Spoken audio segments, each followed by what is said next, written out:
Lord Beldaruit gives Agott, Richeh, Coco, and Tetia 3 days to accomplish one thing: surprise him with magic. One successful attempt at surprising him and they can pass. That sounds almost generous until their first meeting shows what kind of teacher they're dealing with. Beldaruit can turn a formal audience into a performance, vanish before anyone understands what happened, and make every lesson feels like it is part of the trick or part of the magic. So how do 4 apprentices catch the wise in teaching off guard when he already seems several steps ahead? Chapter 31 brings the girls along with Ollie to the Argentgard. Coco immediately noticed the impossible landscape around them, a grove of silverwoods are growing in the middle of the ocean even before she meets anyone. The Great Hall already feels like a place where the rules of the world have shifted. Ollie and the other girls drop to one knee, hands at their side. Coco remains standing. Then Tetia quickly says, hands together at your left side and kneel. So Tetia quickly walks her through the greeting. Only then does Coco realize that the person before them is Lord Beldaruit, one of the 3 wise ones of this generation. Beldaruit looks the part in his own particular way. Check out this manga panel. His chair, his fantastical chair and elaborate presentation carry the authority of a wise one, but his energy is definitely playful. The formality of the meeting lasts only until Ollie picks up a stick and swings it straight at him. The girls panic or ends up being a little like frenzy. Coco points toward the smoke where Beldaruit had been sitting and his voice suddenly comes from behind them. Ollie has ruined what was supposed to be a much grander entrance, complete with a mighty leap, 7 colored sparks, and whirl, and a magnificent cloud of smoke. Ollie has clearly seen this routine before from the wise in teaching. He challenges Beldaruit to show a little gravitas and reminds him that he is the wise in teaching, the person responsible for research and education within the Witch Society. Beldaruit's response explains far more than his smoke sculpture. A teacher's finest ally is the joy of the unexpected. Teachings cannot take root if they fail to captivate the student. I do agree with this. For Beldaruit, spectacle has a purpose. The performance catches the student's attention, gives them something memorable, and pulls them into the lesson before they can even realize it has begun. His first act as their teacher, or their teacher in this moment, is to make sure they are watching. He tests that idea on Coco by asking whether she would have enjoyed seeing the complete illusion. Coco admits that she probably would have. Beldaruit considers his point proven. Ollie remains thoroughly unconvinced. But of course, check out Lord Beldaruit's face on the manga panel and check out this chair and how he says it, basically the direct dialogue. You, my dear, surely you would have liked to see a copy of me spring through the air, sparkle with all 7 colors of the prism, twirl about, and finally burst into a magnificent poof of smoke. Well, Coco is like, yeah, I guess I would have. And of course, Beldaruit, as you can see on the panel, turns to Ollie and says, you see, Ollie is just not fucking convinced on what he's getting from Beldaruit. And, that unconvinced look is on his face. So Beldaruit then names the other 2 wise ones. So yes, remember, there's 3 of this generation, which means there had to be 3 of the previous generations as well. Argentgard, the wise in friendship, carries on bolstering our relationships with the nations above the sea. And Fanana, the wise in principle, metes out judgment upon those who transgress, which means she passes judgment. He says, all the while I lavish in my garden with nary a duty beyond listening to those who seek my counsel. But this concerns the test, and that is within my purview. So please do share the details of what occurred. I am most eager to hear them to whatever extent you remember. As you can see on the manga panel, the girls are talking amongst themselves. Afterwards, Olruggio and the girls report what happened in the Serpent Back Cave. of Ramadan, Beldaruit recognizes the part of the situation that matters most. Euini and Alaira remain separated from the group, so he promises to send his party to assist with the search. Then he addresses the interrupted test. Agott and Richeh waited a long time for their attempt, and circumstances outside of their control brought it to an end. Treating that as an ordinary failure would ignore what actually happened inside of the cave. Good for Beldaruit. I mean, I think it's great that he's so wise in teaching, because he recognizes that this was a unusual, maybe as well as infrequent event.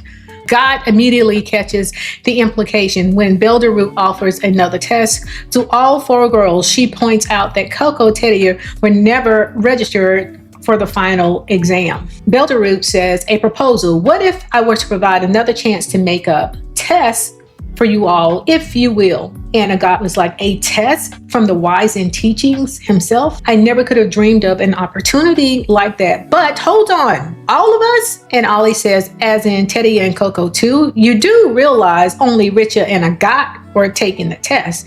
And of course, Coco and Tetia are like, huh? And of course, then we have Beldaruit, who says the second test is the sincerity of the shield. Yes. Did these two not also demonstrate their dedication to magic and see their way from entrance to exit of the Serpent Bat Cave of Ramadan, all while ensuring the safety of their friends and teachers? Yes. So Beldaruit focuses on what they demonstrated. Coco and Tetia as well basically crossed the same dangerous cave, protected their friends and teachers like the straight dialogue just said, and showed the same sincerity of the shield that the test was designed to measure. Their names may not have been on the exam, but their actions still fulfilled the purpose, or its purpose. If you like these types of video where we do character and chapter analysis, this is Male Otaku Talk. Go ahead and hit that subscribe button for me. Now, Richeh supports the decision and invites Coco to work with her. Her reason carries the growth she experienced during the Second Pentagram Test. And let's not forget, these girls did grow during the test. I must say, I do like Richeh's maturity. She says, I know what it's like now to have someone you want to help. Excellent. This is excellent.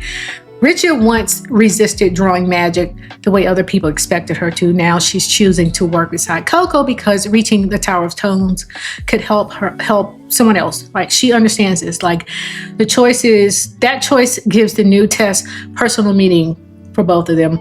Of course, Ollie still asks whether expanding the test this way is acceptable. Beldaruit answers with the principle guiding his decision. I care not for rigid systems. Education must be flexible.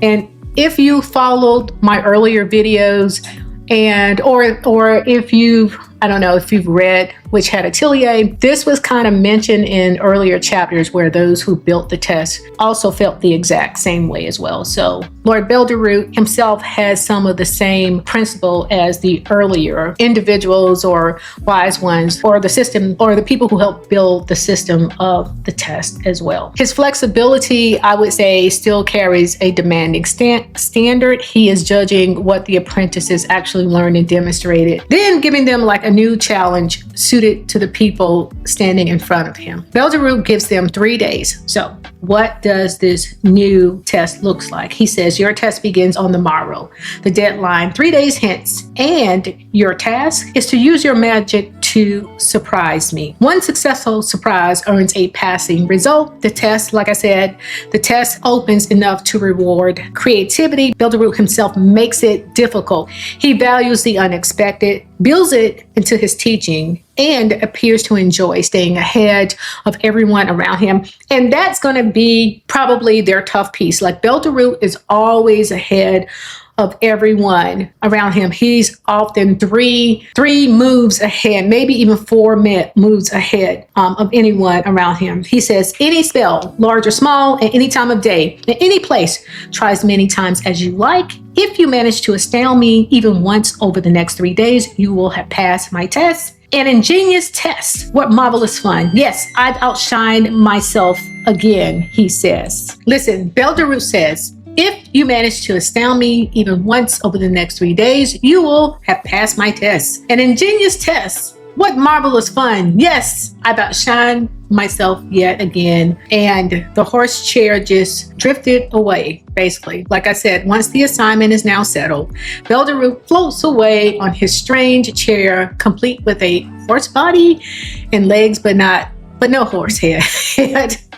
He spins through the air, congratulating himself. The girls are dazzled. Richeh realizes that Beldaruit, who spoke with them throughout the meeting, was another illusion. This wise in teaching is pretty darn awesome. That reveal completes the lesson he began with the smoke sculpture. Beldaruit explains that education should captivate students through surprise, gives them a test built around surprise, and ends the meeting by demonstrating the level of magic they're trying to reach. The test officially begins, of course, the next morning, but their teacher has already shown them the standard that they're up against by the type of magic he likes to emulate. Ollie describes Beldaruit's spell casting as incredible. The strange part is reconciling work of that caliber with the playful man performing it.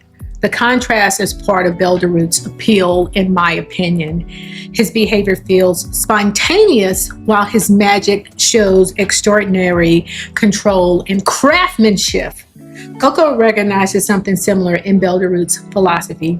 His belief in joy of the unexpected reminds her of Master Qifrey.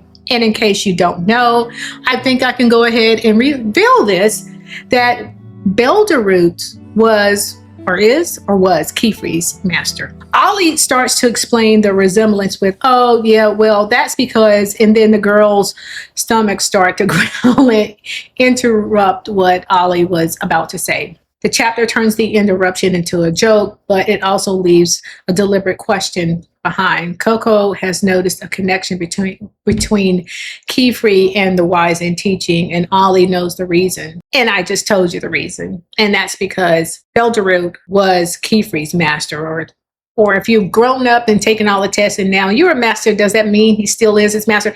Well, he was Beldaruit's. Beldaruit was Qifrey's master. So the mood becomes lighter as hunger takes over the girls. Tetia wants food, while Agott would rather begin preparing for the test after, she washes the sea wind out of her crunchy hair. Ollie sends them toward the cafeteria and baths before they visit Qifrey. Lucy stops Ollie and basically says Beldaruit may have heard their report, but the Knights Moralis need a detailed written statement from the watchful eye who witnessed the incident. And okay, so let's be honest. Ollie kind of came in at the end of the incident, but still, he still has to write an incident report. And Lucy's reason brings the danger surrounding the group back into focus. An apprentice with his whole life ahead of him is still missing, and the adults are responsible for finding him. As Lucy leads Ollie away, Coco quietly asks Agott whether Euini is going to be okay. Agott tells her it'll be fine, then repeats the only facts they remember. They ran when the Brim Caps attacked. The group became separated, and everything after that is missing from their account. Agott gives Coco reassurance, while Lucy's urgency reminds the reader that the search remains active. The chapter allows Beldaruit's magic performance to remain fun without losing sight of the apprentice at the center of the aftermath. After Ollie leaves, Coco looks around with fresh excitement. A cafeteria and baths made for witches are completely new to her, more so because it's also under the ocean. Tetia grabs her hand and announces that this is Coco's first visit, so a grand tour is required. Tetia describes the Great Hall as a home for every witch, including apprentices like them. And chapter 31 ends with Coco being pulled toward another part of the magical world she once believed was closed to her. My final thoughts. Beldaruit's introduction works because every part of it expresses the same teaching philosophy. He captures the apprentice's attention with spectacle, recognizes learning that happened outside of the formal test, and creates a new assignment that demands imagination rather than repetition. His flexibility raises a different standard. Coco and the others must study their target, understand what he expects, and create something capable of reaching a master illusionist on unfamiliar ground.